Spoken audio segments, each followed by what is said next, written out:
Virtual Boy, the worst selling Game Boy of the world. But can I fix it? It will be something that I have to tell you. It must be compatible with Game Boy Color, and if I want to, Game Boy Advance.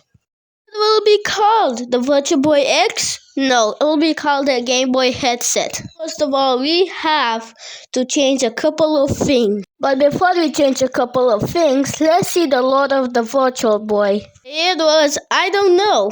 So the Game Boy Color, Game Boy Advance, Game Boy Pocket, Game Boy Advance SP were very good at selling. So Nintendo decided to release a new Game Boy. They made a mistake of getting this monstrosity to life. It was very bad. It was supposed to be 3D, but the Game Boy is only 2D. So of course it's bad. It only had the color red and black. There's some bad colors, and the headset was very heavy, so you get neck pain. And by the way, the controller sucks. I just want you to know that. Let's get started.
And you might be saying, "Oh, it's too big. You'll get neck pain." Well, no, it's smaller.